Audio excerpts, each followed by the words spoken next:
Thanks for coming on the podcast, Max. Thanks for having me. Pleasure, man. What I usually do for guests of the podcast is ask them to just give a bit of a training history, because it's like we talk about whatever, but it is kind of lent towards training, fitness, health, to give a background of kind of where they started, whether as a kid, teenager, as an adult, and kind of where they are now. But just before you do that, before we started recording, you were telling me how you thought that you might have had the dreaded coronavirus. Yes. Is this true? Like, obviously you didn't test for it, but you're having the shortness of breath. Were you having the dry cough as well?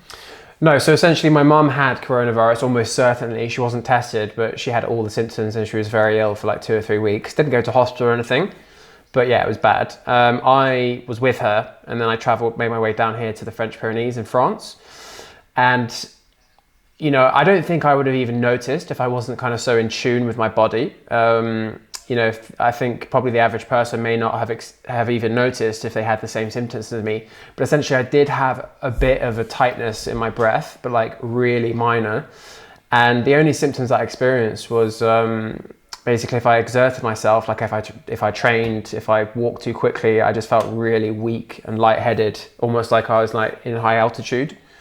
And obviously that's not normal for me. And that lasted about 2 weeks. And then I kind of was back to normal. So, you know, could have been normal flu, could have been anything, but, you know, it could have been coronavirus as well. And we're at that point in time where we don't know everything about it. So I'm sure there's a lot of people that either think they had it or maybe they didn't show any symptoms, so they don't know they had it. I'm kind of in a different direction.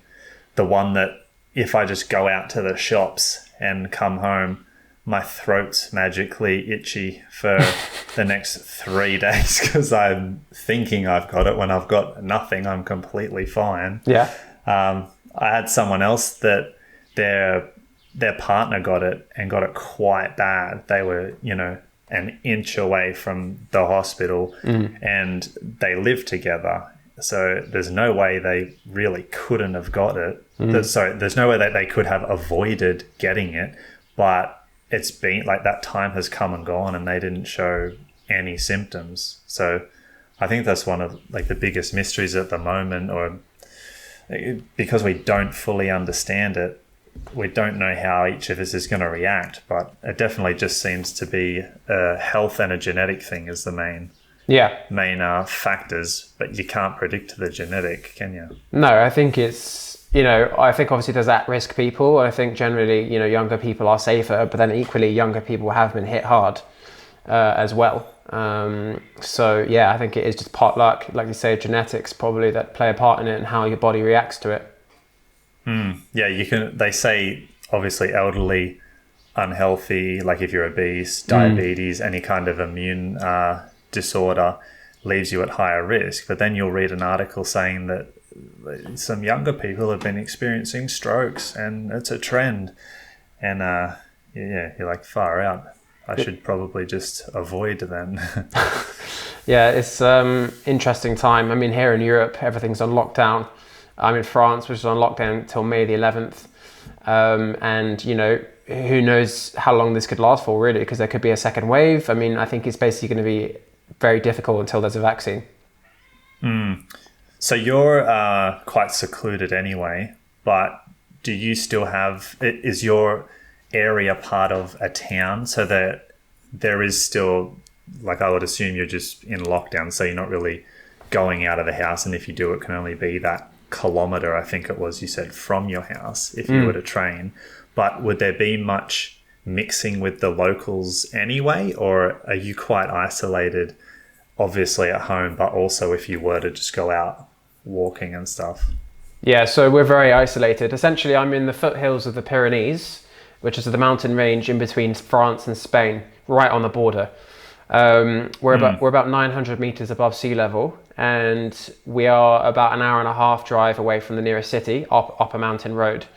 I'm on a farm, which is a 500 hectare farm. So we're pretty isolated. There are one or two neighbors not that far away, And there's a village called La Bastide, which is a population of about 80 people, which is about a 10-minute drive away. So that's the kind of closest kind of community that is to us. And they're all over the age of 70. So, well, a lot of them are. So we're very much staying away from them because they're all at risk. But to be honest, I'm very fortunate. Nothing much has changed for me. My coaching business is online. So I'm still coaching my clients and busier than I ever have been through this whole period. And I'm able to get out and train outdoors. I've got an outdoor gym with a squat rack and Olympic weights. And I've got, 500 hectares to roam and explore and run and walk and stuff. So very lucky. And cats. You can hear that. Is that a cat? Yeah. Yeah, we're going to have to work through that. I've kicked her out for now. To be honest, that's fine. I might just let her in very quickly. I find it endearing to the cat. I might let her in quickly because then she might make less noise. Hey. Sorry about that. So yeah, the cat is in the house. Thank God. It's just started to rain actually. So yeah, really fortunate. We grow our own vegetables here. I brewed my own beer for the first time, which is just about to be bottled. I'm making sauerkraut, baking bread. Really kind of going back to basics. Oh, it's brought out the best in you. Well, this is great. Yeah, I mean... What kind of beer are you brewing? A Pyrenean Pale Ale. So it's a dry hopped IPA, which I'm making. Okay. Never done it before, but it'll be interesting. Just about to add the dry hops probably today or tomorrow. Ah. Are you... So it's not at the point where you can taste it and be like, yeah, it worked, or it didn't. Yeah. It's still got a couple more days? Yeah. Or is this like another batch? So I've tasted it because what you have to do, you have to test the gravity to see when fermentation has stopped. And, so you have to basically pour a little bit out into a little, cylinder. And I've tasted it and it tastes good so far. I'm really excited. That's awesome. What are you going to do with it? Just drink it. Obviously, I guess, yeah, you can still post stuff around. It's not that strict in Europe, is it? You could send some family, friends. Yeah. I mean, in France, there isn't really very strict rules on brewing your own beer. There is very strict rules on wine, and distilling your own alcohol is illegal. But beer, it's pretty relaxed. That's interesting. Like, I wish I could talk. I've only recently been more interested in the different types of beer. It's interesting how with wine you can, like, it becomes so complex, and that's a general perception. All people think gets complex when it comes to drinks, but you can get complex with coffee, which is something that I've kind of dived into a lot more. But you can also get more complex with beers, all the different types. Absolutely. Yeah, but I wouldn't like pretend to know more than just the basics. Like, I'm aware of a pale ale, IPAs, because I drink craft beer, but I don't know much more than that. It would be interesting to brew your own just from the chemistry side to see what works and what messes something up. Yeah. Was there any motivation to doing it? Well, I just love beer, and so my girlfriend's dad, so it's my girlfriend's family home where I am right now, and he's basically been brewing beer for a while, and recently kind of upscaled his brewing. So he's got like a whole room for it. He's got a ton of equipment, and so I've been meaning to brew my own because I love beer. That's the only alcohol that I drink, and so yeah, that's kind of motivation for it really, and it's great because we do actually grow some of the hops on the land, and the water comes directly from a spring on the mountain, and so it's like the freshest water you can use. And it just so happens that because the water profile is quite specific for alcohol for beer, it needs to be a specific mineral composition. So usually if you're just brewing at home, you'd actually have to add certain minerals to the water to make it right for beer, but actually it just so happens that it comes out the mountain perfect. So yeah, that's really lucky, and it just tastes so fresh, the beer, just because of that water. Yeah, we're just moving because in summer that's when you want fresh beer in or like refreshing cold light beer.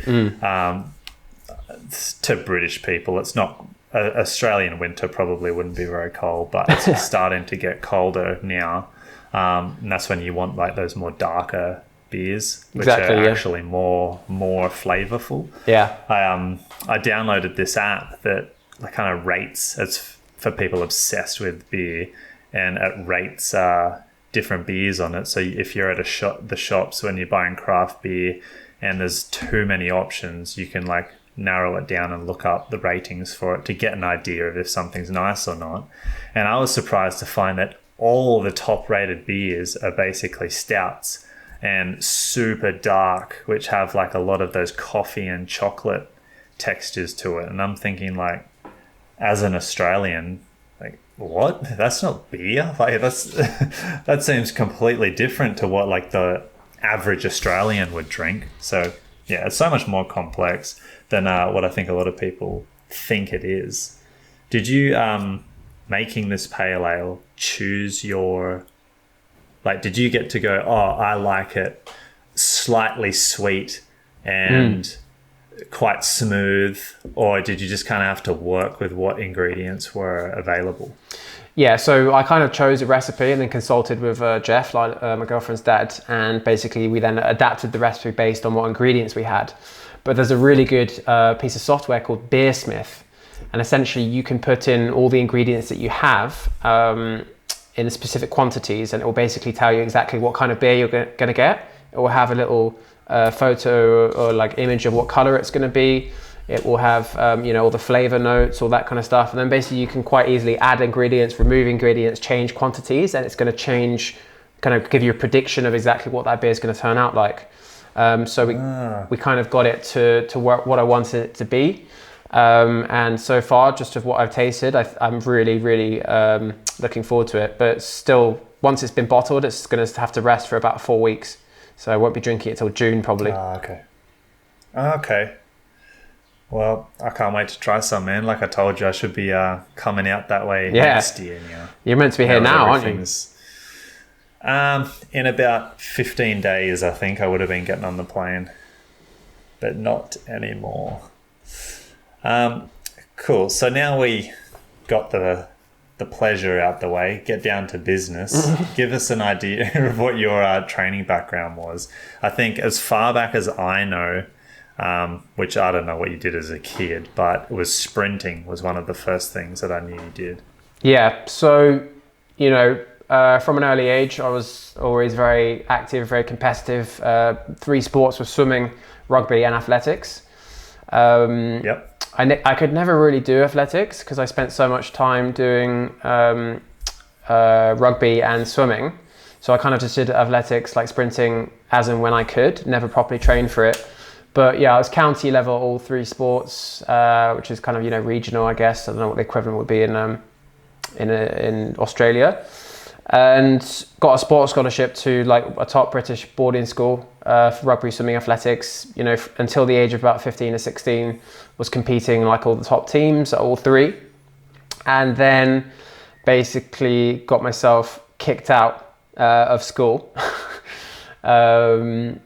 Just because I think I was just doing too much. Got to the point where, boarding schools are pretty full on anyway, but the fact that I was on 3 top teams, it was just too much. And I started hating everything about sport and exercise, and it wasn't necessarily something that like I wanted to do. It was just all I'd ever known, and I was good at it.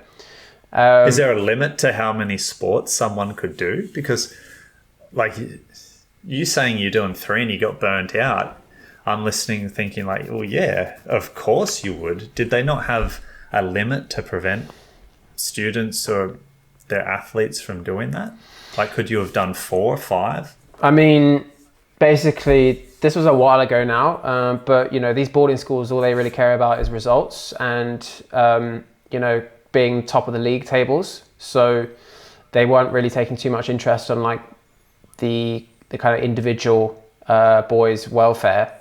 So because you were doing well across 3, that was fine. Yeah, but also... Let Max do his thing. It's a very traditional, old-school English British boarding school, and and alongside with that was very kind of traditional views on recovery, on training. It's about just like reps and reps and reps, and having no rest time and rest is for the weak and all that kind of stuff. So that kind of played into it as well. Wow. So you got burnt out from doing that, and how did you get yourself kicked out or thrown out? Did you just, you burnt yourself into the ground and then quit? Or do you mean you started acting up and stuff? Then basically, as soon as I wasn't doing sport, I was lost because that's all I'd ever done. I actually got a back injury, which in hindsight, I think was partly psychological. But at the time, it seemed like a real thing. And then I basically stopped doing all sport and started hanging out with all the older kids that were smoking loads of weed, and basically went from excelling at sport to excelling at taking drugs. And what age was this? I was 15. 15. Yeah. And basically they drug tested me and I failed a drug test. So they kicked me out. Ah. So that's zero tolerance. Yeah. Yeah. So what did that mean, getting kicked out of the boarding school? I then went to a school that you go to if you're kicked out of your boarding school, which obviously was the worst environment for me because I was surrounded by loads of other kids who'd been kicked out of boarding schools. Yeah. And this was in London. That would have been like sharing your stories and being like, awesome. Yeah, pretty much. So, and this was in London as well. So I went from kind of this protected little bubble just outside London in a boarding school to being like in central London with, kids from London who were exposed to, more things. And I actually got kicked out of there as well within 4 weeks for failing a drug test, this time for coke, again at the age of 15. Yeah. So this was GCSE year. I'm not sure if you know what GCSEs are, but this is no, like big set of exams you have when you're 16. So kicked out of 2 schools in my GCSE year, and basically no schools would take me. So I had to be homeschooled for my GCSEs, which was interesting. But I essentially spent probably from the age of 15 till I was about 23 getting fucked up, partying. I ended up falling into a stockbroking job. I worked in finance for 4 years from the age of 19 till 23, which was, more partying, more drug taking, which was a lot of fun, don't get me wrong. I was getting paid. Was it very cliche, that type of work environment, to what you see on like Wolf of Wall Street and stuff, as in they just want to work and then go and party afterwards? Is that kind of how it was? It's exactly how you imagine it. I mean, where I was, it was quite unique because it was basically these guys started, they all worked for big broking firms, big banks, which are a bit more strict on rules. And they basically then started a smaller kind of independent brokerage, which was like, you can come earn your money and do what you want and not have to deal with the rules. So it kind of just bred this environment of, literally Wolf of Wall Street. I'm not joking. One of the guys' birthdays, there were 7 dwarfs at his 40th birthday. And I'm not even exaggerating. As in hired, not like friends. Hired. Who were going at it as well. They got stuck in at the after party. My God. What was their job if they're hired? Like just come around and be dwarf like? 7 dwarfs. They were dressed as the 7 different dwarfs of Snow White. Oh, really? So were they like acting, or they just had to wear the outfit and just mingle? Yeah, so basically we took them to a nightclub and basically, they were just partying with us and just having fun. They didn't really have to act. They were just like there for, comical effect, which obviously is wrong.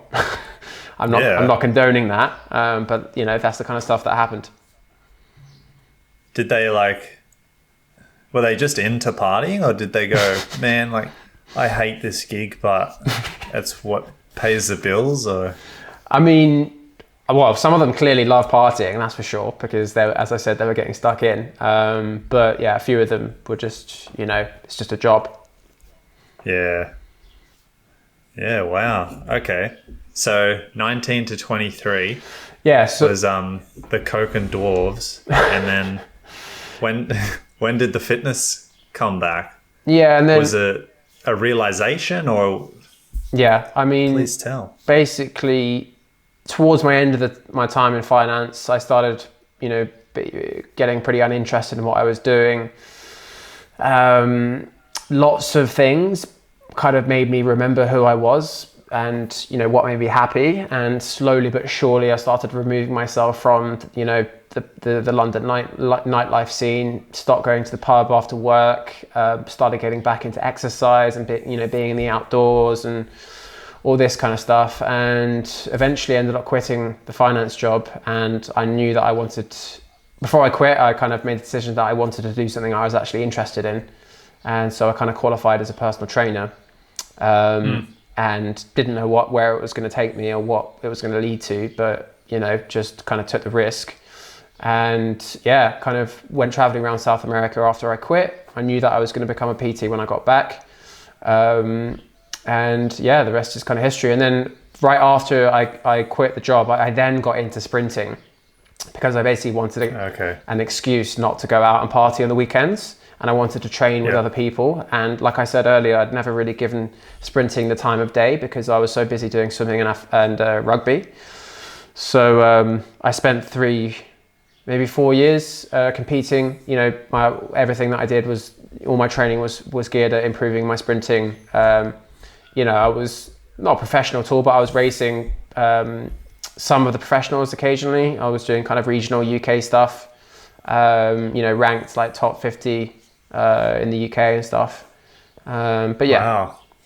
Nothing. It was more of a hobby. I wasn't trying to, I was too late because I started doing that when I was 23. So I really should have started doing that when I was 16, 17, taking it seriously. But if I'm honest, swimming was probably the one that I had the most talent for, because I was recording like top times in the UK for my age group when I was doing it.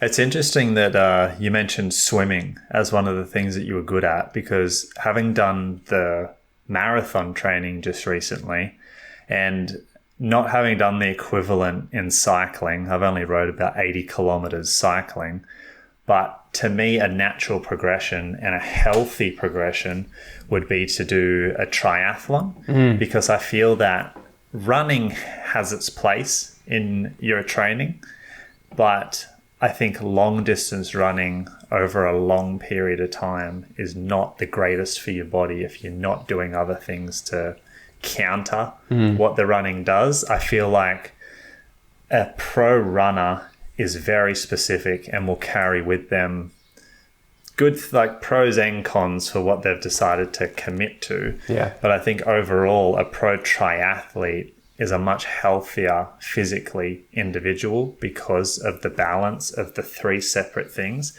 And I think what swimming and cycling add that running can't do are just so much better in terms of if you were going to choose an endurance type of sport to do. I think a triathlon would be up there as one of the best things.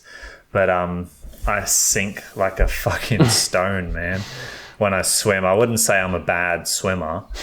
Being in Australia, you just and growing up on the coast, you don't grow up not knowing how to swim. Yeah. But in terms of competitive technique that you can maintain and not gas out on, I don't have much confidence in doing. What would you say is the hardest things about swimming from all the years of experience that you had? What's the hardest thing to get right, or perhaps what's the thing a beginner gets wrong the most? The technique.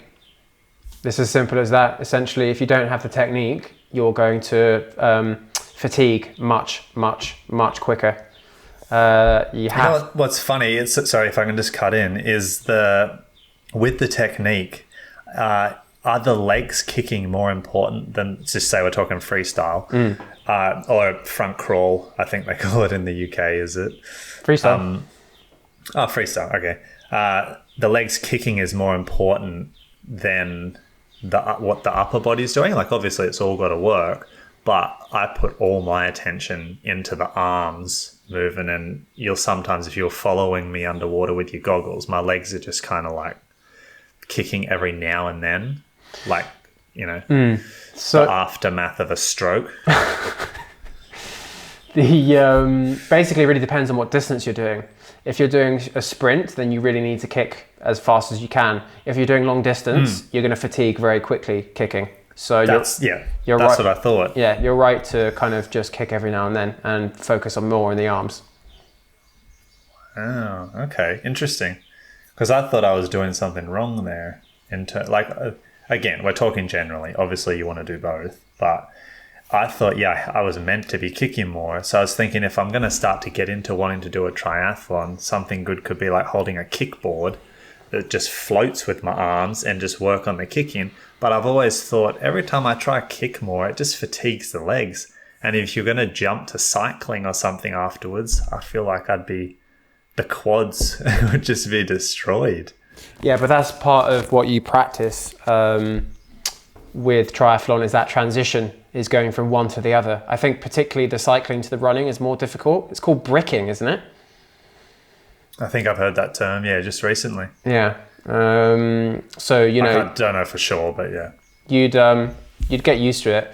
But no, certainly for the swimming, it's technique. It's, understanding how much to use your legs so that you're not burning out.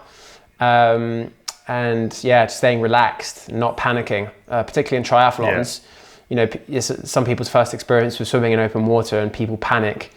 People's breathing rate increases, which fatigues them even more. Mine would. Yeah, mine 100% will. You guys have it, like, it seems just like, what's in that lake? Like in England. Yeah. But I feel like in Australia, like even local beaches, man, there's pensioners that are out there doing it. But if I'm going out there, I'm immediately just panicking about sharks and stuff. Yeah. I think you just got to do it a few times and kind of get over that. But yeah. Yeah, there's definitely even for me, it's a bit, swimming in open water, I'm always like, what's beneath me? But as you say, in the UK, there's nothing that is going to kill you. You guys would have much colder water though. Yeah. That would take your breath away. Like that would legit make it harder if the water's cold and you're, like when you do the ice baths or when you go, there's a place that you go, isn't there? To do those cold dunks, like swimming in that, just unless you're practiced for it, that will take your breath away and affect your performance. Yeah. So I used to live right next to Hampstead Heath, which is famous for its Victorian swimming baths or ponds. There's a men's pond, a women's pond, and a mixed pond. I used to go to the men's one because it was open all year round and it was probably the nicest. And so I used to go there, all year round. I went in when it was -4 degrees outside and it was 1 degree in the water. Most of it was frozen. But it's something that you practice, and there's lots of benefits. Yeah. So where are you at with your training now? Because I know you incorporate a lot of different things. Is that from just wanting to experience a lot of different things, or is there a specific training philosophy that's resulting in why you're choosing the things that you do? Yeah, so after I finished sprinting, what I wasn't doing enough of when I was sprinting was Olympic lifting, and I was very aware that I wasn't doing that. And it was partly because my coach... How come you were aware? Well, I knew that because basically I was training with a local club, and my coach was a really good coach for the track stuff, but not as good for the strength and conditioning stuff. And I had, a full-time job, and, perhaps in hindsight I should have joined a different club so I could have done both. But we'd go and train at places like Brunel and Lee Valley, which are like the top places for athletes to train. And I'd see Linford Christie's group, who were basically the top British sprinters, doing their strength and conditioning work, their Olympic lifting. And I just remember thinking, oh God, I need to be doing that. But at the time, I didn't really know who I could learn from. It was just, I didn't know as much as I did now. So when I finished sprinting, just unfortunately at the exact same time, I got in touch with my old friend Adam Fedorcio, who's now a great coach who I've learned a lot from, but he was a British Olympic weightlifter. So he basically taught me the Olympic lifts. I then trained with a club, Olympic lifting club, for about 18 months. And my coach Kaz was an ex-Iranian Olympian, and I think still holds the world record for his weight class. So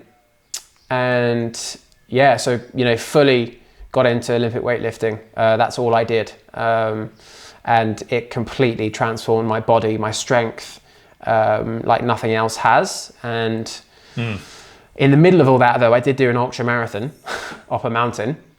Was that the one that you told me about that was about 60 kilometers? Yeah. Yeah. So Yeah. basically, But before you talk about that, I just wanted to know with the Olympic lifting, so it's one of the things that I say is so transferable to so many other things. It just has that learning curve to it at the start, which is what would put a lot of people off. One, because there's a learning curve before you can start getting the benefits, but two, because you do need to be taught. It's not not to say it's impossible, but it's not really one that you can watch YouTube tutorials on and just do it at home and get better. You kind of do need a coach, whether it's like ideally person to person or online, less ideal, but still someone experienced with you. You get over that hurdle. Like once you have the ability to Olympic lift and have a relative idea of what you're doing, the way that benefits your, whether it be your sprinting or your rugby or your football or just other weightlifting, strongman, cheerleading, like it benefits so many other things. I can't recommend it enough. Yeah, same. Is there any specific moments or things you remember being like, well, that's helped this thing so much? Like, do you remember how far into Olympic lifting you were when we had that backflip session where I taught you the backflip? Because the height that you got on that was insane. Like there was so much power behind your jump. Yeah, I'm not 100% sure when that, what year, where you're at. What year was that? 2017. I was 2017, was it? I don't think I'd started Olympic lifting then. Really? No, I hadn't started. No, so I mean, obviously the way I've always been able to jump very high, and that's why I was a good sprinter. So yeah, you know, you really had power. Yeah, I've always had power. I've always had like that reactiveness. So yeah, but with the Olympic lifting, what I noticed about it was, because I spent most of my kind of training career when I first got back into training, age 23, doing calisthenics, and never really lifted any weights. I then lifted some weights during sprinting, but not properly. So I was strong, but there were definitely weak points, and my legs weren't anywhere near as strong as my upper body was, I think. And essentially, yeah, basically Olympic lifting just got rid of all my weak points. I'm, just so much more stable, I guess. And like my legs are just now, like I feel like they're invincible. I run up and down mountains regularly with 20 kilos on my back, and nothing happens. But I would say, yeah, the Olympic lifting just really, overall, just bulletproofed my entire body, I think. I just feel I just feel strong everywhere. Like there's no weaknesses anywhere. I mean, of course, I'm just not the strongest person in the world, but what I mean is there's not like a point relative to me that's, one leg weaker than the other, or my lower back or anything like that. Like my lower back in particular as well is like the strongest that it's ever been, because you're spending so much time, hang snatches, 3-second, 3-stage pulls, all that kind of stuff, just bulletproofing the back. So yeah, I think in terms of effects on the body, the unfortunate thing it would have been great. It would be, if only I combined the two, if only I combined the Olympic lifting and the sprinting at the same time, who knows how much better I could have been. But is what it is. Had you been doing any weightlifting, as in just in general, so squatting, deadlifting, before you picked up the Olympic lifting? Some squats, but that's about it, to be honest. I did a lot of weighted body weight stuff, but I'd never really even done a deadlift. Never did some squatting, but it was kind of speed squats, not with heavy weight at all. But yeah, no, the Olympic liftings were the first time that I've ever really got into lifting heavy weights, and I went from like squatting 110, 1 rep max, to like 145, I think it was, in about a year or something. So yeah. Did you so I asked that to know if you hadn't done much before, then did you hit any mobility issues coming into Olympic lifting that either the Olympic lifting fixed or you had to kind of work on separate? Yeah, so... Because I think, sorry, if I can just add to that, is another reason why Olympic lifting I think is so great and the ultimate in terms of lifting weights is because once you do Olympic lifting, you can move on to other things. But if all your life you've done, say, strongman or powerlifting, which I think are both amazing in terms of weightlifting training, you can't just go an Olympic lift. So yeah, an Olympic lifter needs to learn the proper technique to pick up an Atlas stone, and they have to learn how to do a low bar squat most likely instead of a high bar squat if they're going over to powerlifting. But these are little things. These are small details that you can adjust and pick up. But generally, if you're coming over to Olympic lifting, there's a whole barrage of barriers to get through in terms of usually mobility before you can start Olympic lifting. So I'm curious, to someone that's physically fit, did you run into any mobility issues? I always spent quite a lot of time on mobility, so I wasn't as bad as the average person would be if they just started Olympic lifting. Snatches were definitely difficult for me at first, and I hated snatches. But actually, after about 6 months, I actually much preferred the snatch to a clean and jerk. Why is that? I don't know. It's something more satisfying about it. The fact that you are, bringing the weight above your head immediately, and the speed in which you're getting underneath that bar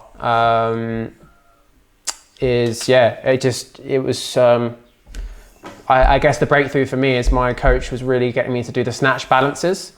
To start really pushing with that and really going for weight, and that kind of transformed my snatch, and the speed that I was getting under the bar was just really satisfying.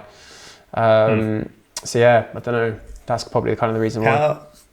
How obsessed were you with technique? Because I felt like every session I did was with snatch, and I say this in a positive way. I'm not saying I was depressed training, but every snatch session to me was constant failure and reassessment and stuff. I was never happy with it. There was always something to improve with it, and I feel like that constant drive to make it better and that dissatisfaction with what I was doing made my technique better.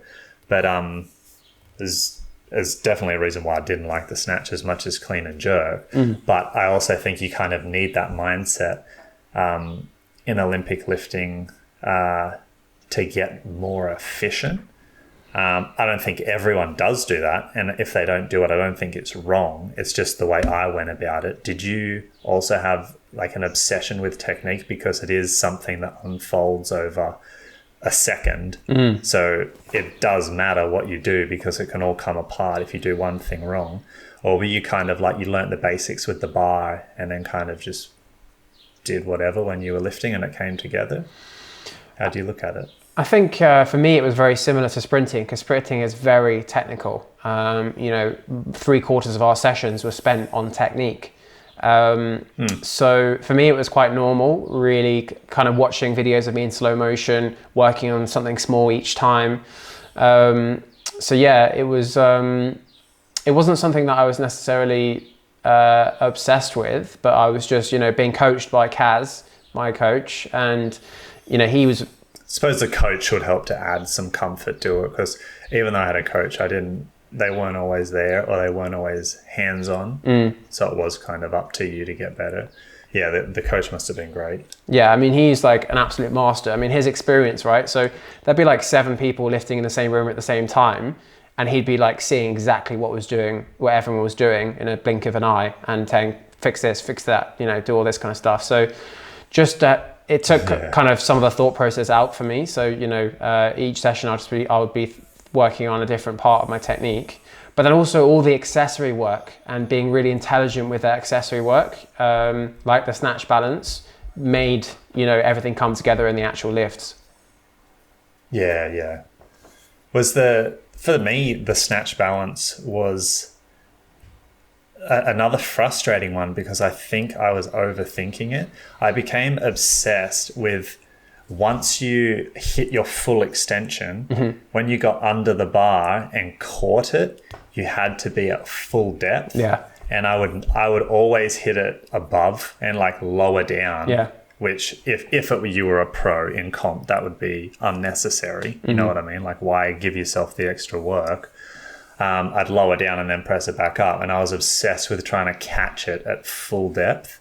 So that's what the snatch balances were for me. And no matter how much I tried, like, it obviously got better. But I'd do the snatch balance and still it was kind of the same thing, which in hindsight, I think I was over obsessing with the wrong part of what the snatch balance is meant to add to helping improve your technique. Yeah, I mean, fortunately, I had, Kaz. He basically pointed out what was important, what wasn't, and he did say a few times that you don't have to catch it like deep. That's something that will come, over many years, and that's not the kind of thing that you should focus on like right at the beginning. Yeah. There was a guy that was like really strong and did great in comps, and he was power cleaning for so long. I was like, why do you not just full clean? You could get so much more, but I just don't think he was comfortable, or it wasn't there, even though he was putting up heaps at like very respectable weight. So that must have had something to do with the coaching as well. Like, similar thing. They say it'll come with time, and it eventually did, and he was lifting more. But initially I thought that was crazy. But I think it just goes to show again the importance of having a coach with you to give you that guidance of where to look and what to look out for. Absolutely. I mean, for me, one of the big issues with the fitness industry, and I think guys in particular, is being afraid to ask for help or being afraid to be seen to be learning from someone else. And I think that's causes a lot of problems and means people don't progress properly, and people aren't, learning effectively, and people aren't giving credit where it's due. But fundamentally, and I think you're the same as me in that respect. Like, I'm always trying to learn from people that are better than me, and I'm not ashamed of that, because I know that I'm never going to be, the best in the world at something. There's always going to be someone better than me, and that's a good thing because it means that I can learn from them. That's definitely an important thing. I kind of take pride in that, to be honest. Is that I feel very comfortable being a beginner, and I think that's it's definitely not what's the word, like it's not a common thing, right? No. But I'm not like super special for it either, because I think you're like that, and I think a lot of people that appears to me that do similar are also like that. But I think generally in the public, I think that's a very uncommon thing. I think people are very set on what they did early on, they stick with, because it's kind of, they're going to lose respect if this is what they think. They're going to lose respect if they start as a beginner at something at 25, at 30, at 35. But I'm always going to enjoy that, because I just like adding more useful tools to my toolkit. And I just think there's something really positive to that as well for your mind, and just to be adding those challenges physically, and to let the things that you've learnt before kind of show their effectiveness as you learn this new skill. I just don't really think there's anything negative to come from it, apart from the emotional side. Like, if you have an ego, or you're too proud and you don't want to give in to something else. Yeah, no, I mean, I completely agree. I mean, I'm basically constantly trying to learn new skills. My new skill at the moment is archery. And that's what keeps life interesting. That's what, if you're working towards something, working towards a goal, something new, challenging yourself, that's going to keep you on the straight and narrow. It's going to keep you happy and productive. And it also opens you up to meet new people and, hear other people's opinions and find out, the history and, all sorts of different things about whatever you're trying to learn.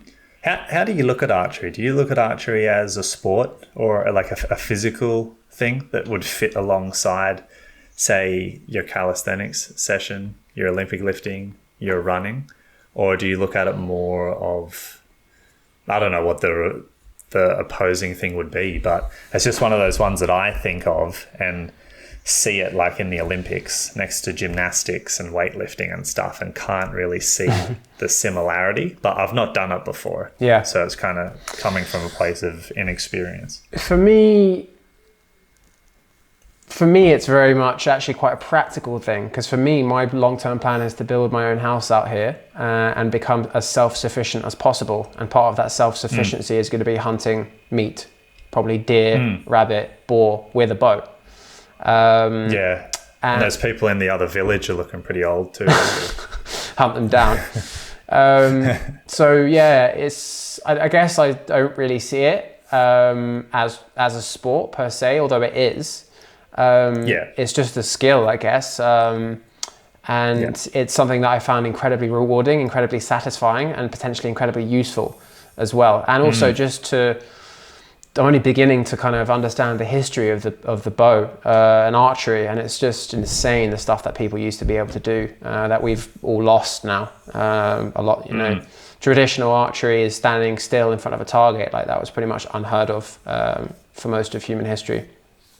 And what kind of bow are you working with?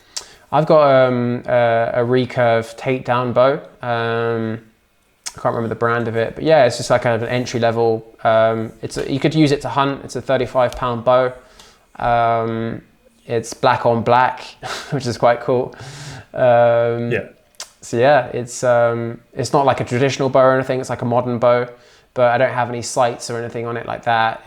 I want to keep it minimal, and eventually, after probably about 2 years of practice, get a hunting license, because you wouldn't even consider hunting until you are so accurate. You know, grouping shots, you know, at least 3 arrows in exactly the same spot from 20 meters away or more is what you need to get before you even consider hunting. So how come you wouldn't consider a gun if you were going out hunting, in terms of the fact, well, again, this is coming from inexperience, so tell me if like the question might be coming from the wrong place anyway, but to me, I would imagine that a gun would be more effective at killing the animal with less experience from the person. So obviously you don't ever want to be inexperienced and cause an animal to suffer that you're hunting. You want it to be quick. But it seems that a gun would make up more of that inexperience if it was to come into play to effectively kill the animal. Is that kind of, is that wrong to say? Or, because it seems like a lot of people would choose archery because of the challenge that it poses to them to learn the skill. So the satisfaction of making a kill, an efficient kill with the bow, would be more satisfying because you had to learn the skill and play it out and stick to the plan and do it. But it seems that a gun would be a more efficient way to hunt in terms of making sure that it kills the animal.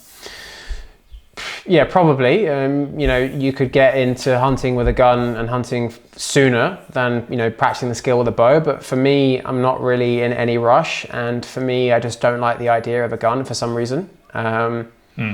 Hunting's never, ever really appealed to me. It's not something that I ever considered that I would ever do. But then someone kind of introduced me to the idea of bow hunting, and for some reason it just clicked. And particularly at the same time of me thinking about sustainability and the environment and the, you know, meat consumption, because essentially if I'm going to eat meat, then I think basically, and I'm living in a place like this, I shouldn't be going down to supermarkets and buying meat. I should be sourcing from, you know, either farmers nearby or hunting my own meat from where animals have actually, you know, they're wild, they've lived a good life, and, you know, they're not contained. And you know what, it might get to that stage where, you know, I'm actually about to kill something and I may not be able to do it. I don't know that. And if that's the case, then I probably shouldn't eat meat, because, you know, if you can't if you can't accept an animal dying, or you can't do it, I think you don't really have the right to eat it. And, you know, bear in mind, like when I say hunting, like if I was to shoot a deer and I was living mostly by myself or with my girlfriend or something, that would last months and months. Yeah. So what I wanted to transition to from that was being that kind of self-sufficient person on the land that you're on will involve like a lot of travel, which will involve healthy feet, which kind of ties in to the ultra marathon that you did when you were lifting, which is white whale in it, not a white whale, like a, well, I can't think of the word. It's a unique thing in and of itself. But you were also, what's he saying? You're also talking to promote a lot about barefoot training. So I'm wondering about the combination of like that ultra marathon, long distances, traveling like just around where you are, being self-sufficient, and barefoot. How does all of that marry into each other? Or is your barefoot training or to get to a point where your feet are fit and conditioned to be barefoot, was that separate to the long distance stuff, the hiking and all those things that you do? So when I did the ultra marathon, I was kind of just being introduced to kind of barefoot stuff. I wasn't quite there yet, and actually I wish I had been there when I did the ultra marathon, because I wore traditional running shoes and I had the worst blisters that I've ever seen on anyone. Like the entire of my back heel was like shredded, hanging off.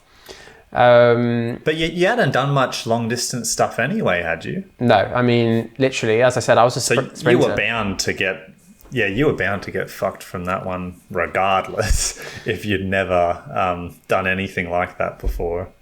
Well, I mean, I did train 3 months for it specifically. But before those 3 months, I'd never even run a 10K.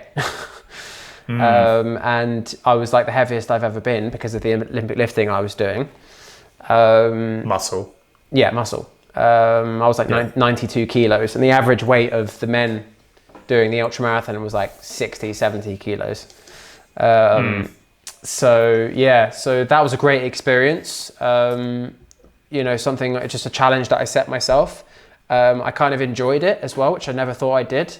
I never thought I would, but because I always kind of associated running with kind of, I don't know what I associated it with, but once I started kind of, all my training was either in the mountains or out in the countryside in the UK, and it was just like another way to experience the outdoors, which I love. So I kind of started to enjoy it in that respect.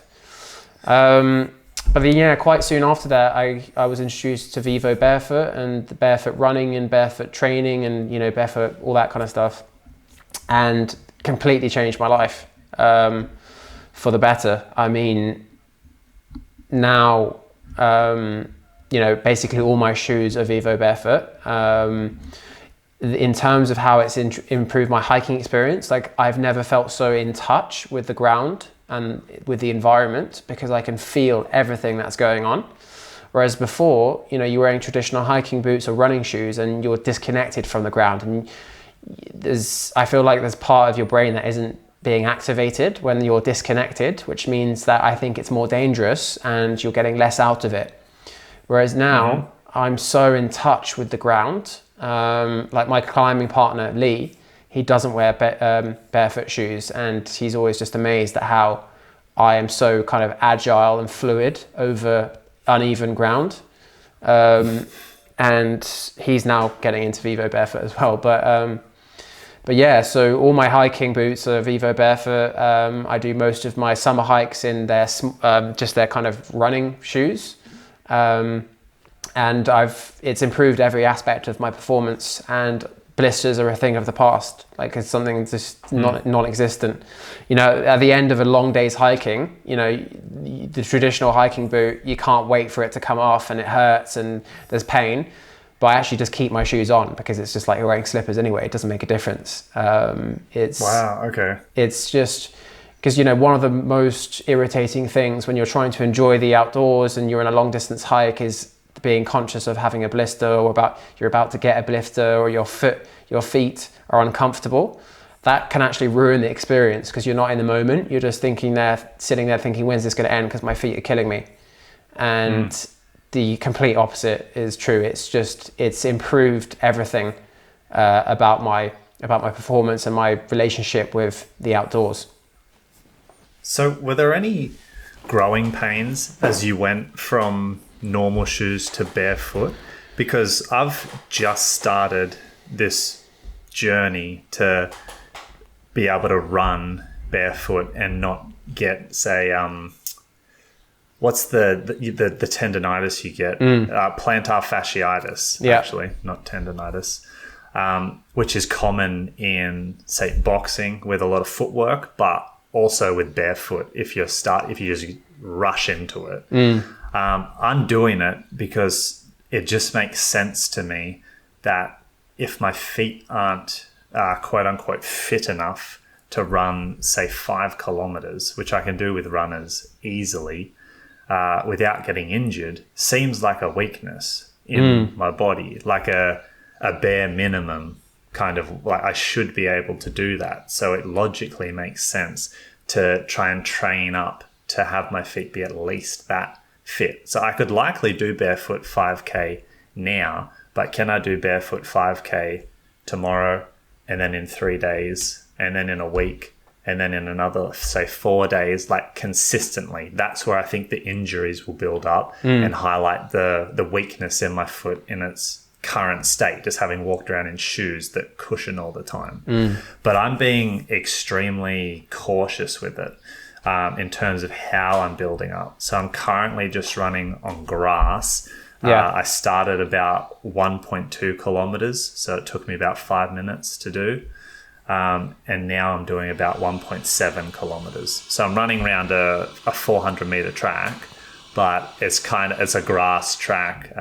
The council comes out and does the lines so it's not like exactly 400, but I was doing about 3 laps, and now I'm doing 4 laps of it. And I'm just incrementally doing that because I actually don't want to feel like the feet are getting overworked. As I'm progressing, I want it to kind of happen without me really knowing. I'm just very slowly adding little bit by little bit without noticing that the foot is getting stronger. But what was your approach? Was there a lot of growing pains to get used to it? Did you approach it smart? Was there not much adaptation needed? To be honest, when I first started wearing them, I was only Olympic lifting, so running wasn't in the equation. So I just started wearing them like on a day-to-day basis initially, just just walking around. I did all my indoor strength stuff that wasn't Olympic lifting wearing them, and just absolutely loved it.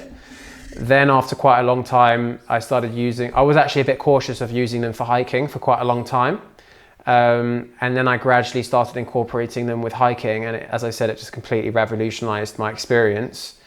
And then once I started getting back into kind of endurance and running, I then kind of gradually started increasing the miles in them. And at the same time, I've been doing like a ton of ankle conditioning, single leg exercises, stuff alongside that to kind of, get the foot ready. All my strength training other than Olympic lifting is done barefoot. As I said, the only shoes that I own now, other than my Olympic lifting shoes and my really technical mountaineering boots that have crampon attachments, are Vivo barefoot. It's been quite a long transition. I didn't actually start running with them for about 2 years. That's not because I was like worried or conscious, it's just because I wasn't running. I would say the only negative that I have for them are tight calves.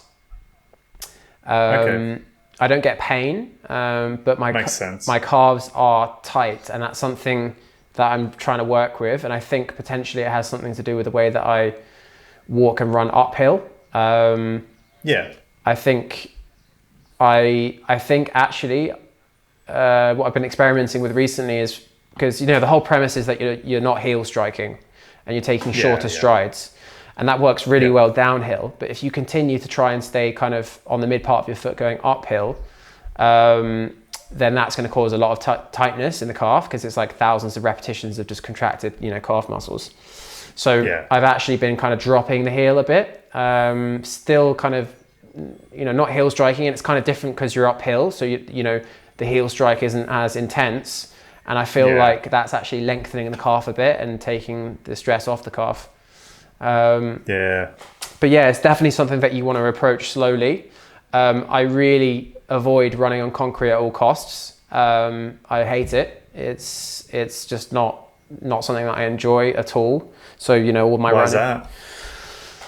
Just because of the impact and the stress. Like when I did the ultra marathon, all my training was outdoors on trails. And then I was in New York and I did a half marathon around Central Park on the concrete, and time was the same. I'd done a half marathon before, but but it literally took me like 5 days to recover from that run because of just the difference in the ground and the impact. Like a good type of recovery is in, I'm sore, I'll recover, it's just because I pushed myself, or like you were injured for 5 days? Like, I wasn't injured, but it was like my joints are sore, my muscles are much sorer than usual, and whereas if I'd run out on a trail, I probably could have recovered after a day or two, gone back to some more running or some more strength work.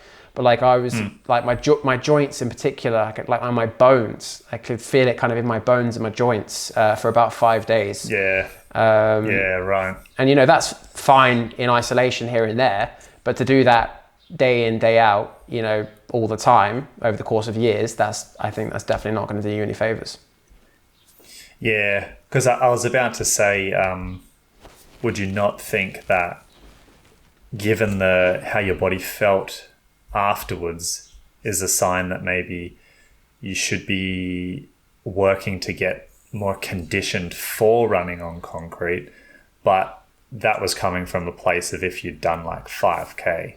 I think regardless of if you've got runners, if you don't, like the half marathons to marathons, these aren't distances that we necessarily want to do to like long-term consistently anyway. Yeah. So to be doing barefoot, concrete, half marathon, I think it all just adds up, as in it's okay to do.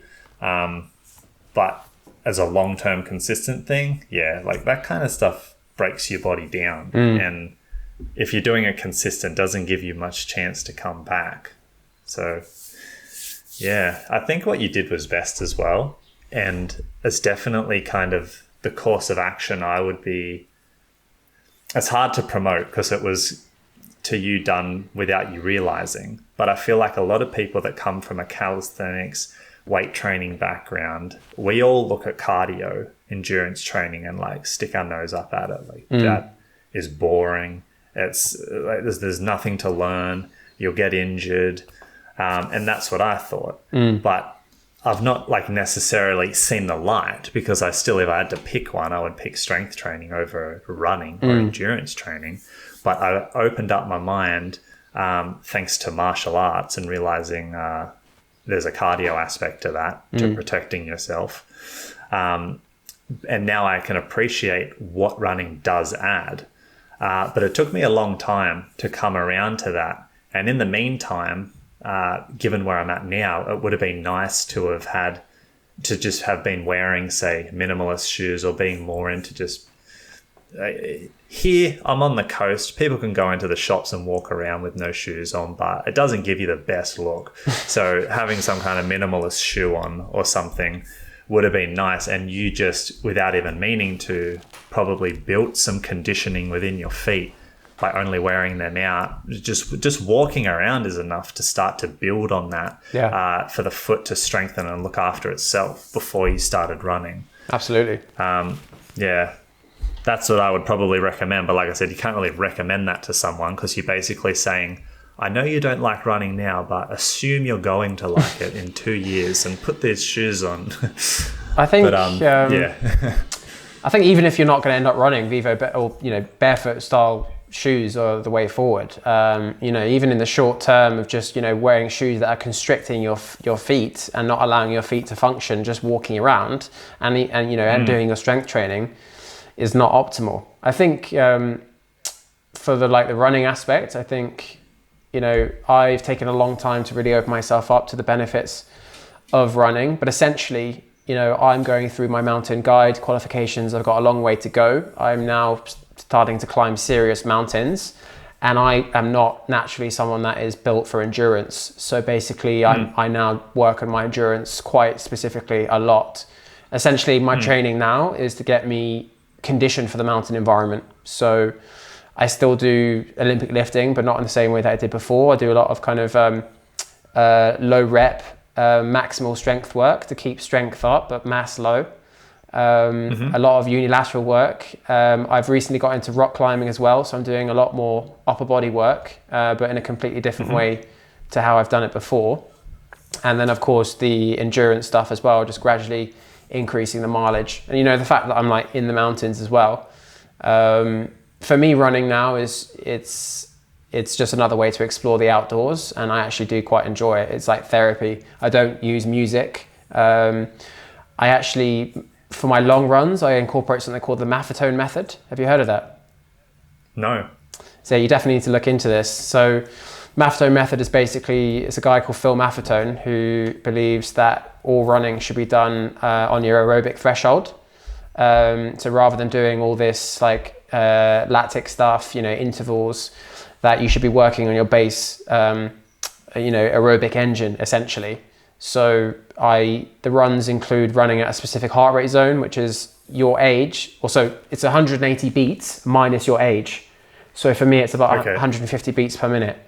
And that has actually made me enjoy running so much more because it is much slower. But obviously the theory is as you get fitter, your heart rate stays the same, but your pace increases. And it takes the stress off running a bit. I recover quicker. I'm able to do things the next day, but I'm noticing big differences in my endurance, which is really good and I'm really enjoying. Because I'm a beginner to all the long distance running, that was something that kind of evolved as I followed my program. Was there were certain paces or speeds that I would be running this 10K. Like today is a 10K at tempo pace, which is a relatively fast pace relative to your ability. And on Sunday is a long run because we're trying to get the mileage in our body so we're conditioned for when the marathon comes around. And over the course of doing the program, it was funny because I kind of ended up back where I started in terms of maybe a quarter of the way in. I got a Garmin watch to track my running so I could see my pace, see my heart rate and stuff.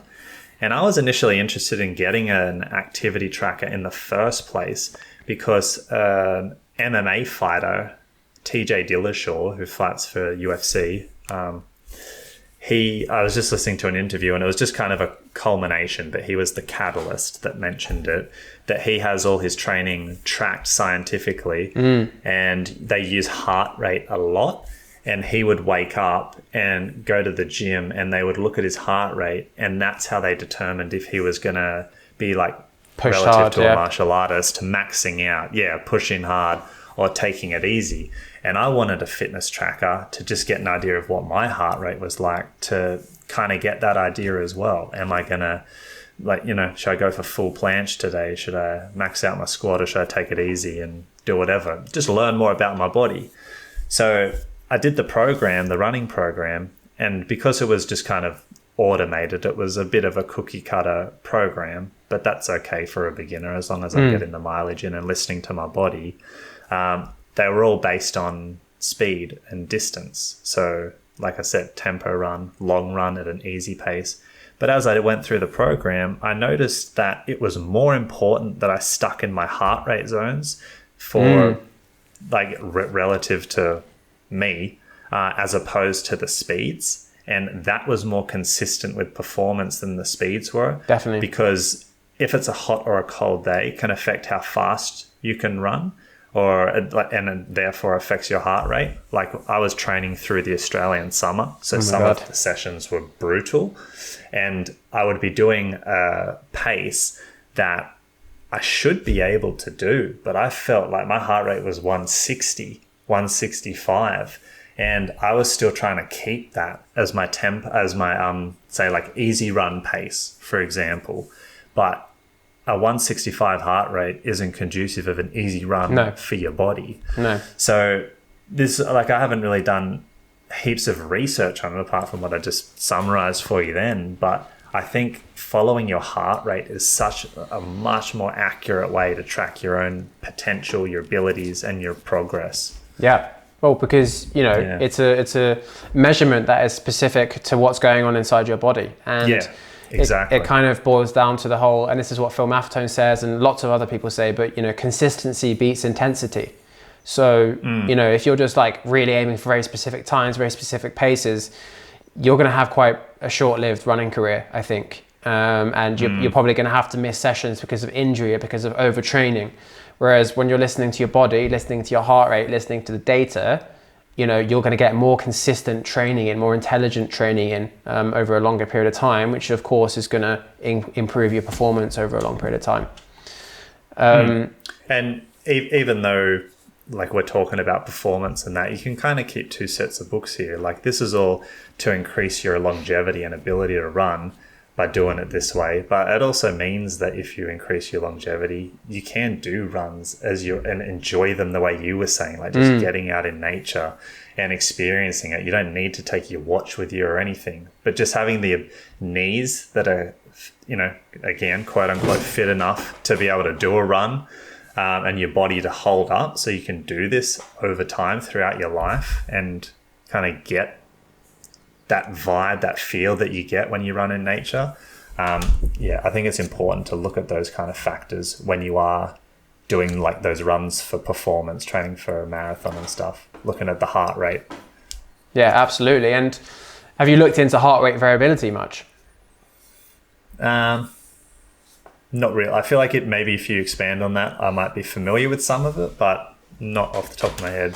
So essentially heart rate variability is something that they're starting to use a lot in sports. And essentially heart rate variability is the gap in between heartbeats. And essentially it's a measure of how your nervous system is functioning, or the relationship between your sympathetic and parasympathetic nervous system is what it's measuring. And if you've got a high heart rate variability, it basically means that on that day, you're going to be good at dealing with stress. So that is when you should go and train hard. But on the other hand, if you've got a low heart rate variability, then you're not going to be very good at dealing with stress. You probably need more recovery. So you should do something less intense. And that's something So the gap between the heartbeat. Yeah, so that gap changes. So as you breathe in, your heart rate increases. As you breathe out, your heart rate decreases. And there's a time in between each heartbeat, and that's what it's measuring, essentially. Okay, and how's that different to just heart rate? Because your heart rate is how many times your heart is beating, in 60 seconds. But the variability is measuring, the small gap that's in between each heartbeat, and that does change because your heartbeat isn't. So if your heartbeat is 50 beats per second over 60 seconds, it's not 50 the whole time. It'll be like 45 for a bit. It'll be like 55 for a bit, and so it's kind of measuring the gap in between those heartbeats essentially. And it's something that I've been measuring for a long time now, and now I have the Oura ring, which actually measures it in my sleep. And essentially every single morning I'll look at my heart rate variability, and it is pretty much bang on. I did a run yesterday, a 10K run, so my heart rate variability is a bit lower. It's not really low, so I can still go and be active and train today. When I had the supposed coronavirus symptoms, my heart rate variability was much lower the entire way through. It was like 60s rather than hundreds. And actually they're using the Oura ring to measure peak, because it also does your body temperature, it does your breathing rate, and it does your heart rate variability and heartbeat. So yeah, they're using it for coronavirus research. I've actually signed up to a study through the app on the Oura ring. So it's definitely something that you want to consider. Oh, nice. Yeah, I was looking at the Oura ring to potentially get myself, but I ended up thinking, it's not an activity tracker as well, is it? It's not a good activity tracker. No. Yeah, so I leaned more towards the activity tracker, but I'll need to have a look and see if the Garmin watch I got does do the heart rate variability. I just can't wrap my head around the difference in the beats per minute and heart rate variability. As in, I get the difference specifically, but if your heart rate increases, then the gap between the beats, the heart rate variability will shorten. Mm-hmm. So isn't it the same thing? So you could essentially also be if you have a lower heartbeat that day relative to what your average is, then it means the same thing as if you have a longer heart rate variability. Yeah, definitely. So if you've got a low heart rate, that's another thing that the Oura Ring measures, it will say, you know, your resting heart rate is lower today, so that means you should go and train, you've recovered well. So definitely it's similar. I mean, I'm probably not explaining it very well, but yeah, you should look it up and it will explain exactly what the difference is. So look quickly if I Google it. Heart rate variability is the psychological phenomenon of the variation in the time interval between consecutive heartbeats in milliseconds. A normal healthy heart does not tick evenly like a metronome, but instead, when looking at the milliseconds between heartbeats, there is a constant variation. So yeah, definitely get stuck into that. Have a look at it. Oura Ring, I've got a quite good article on it. Yeah, I did like the look of that. I just got my fingers crossed the Garmin does it now. All right, man. We'll wrap it there. Thanks so much for coming on the podcast. If people want to learn more about you, what you're doing, social media platforms, where can they find you? So probably Instagram is the best place, at max.lowery, Lowery. Facebook as well, at Max Lowery Official. I also have a YouTube channel, but not as active as I should be on YouTube.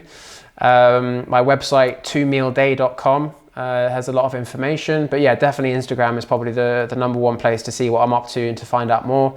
If anyone's, you know, interested by anything that I've said, you know, feel free to send me a DM, slide into the DMs, and I'll see if I can help.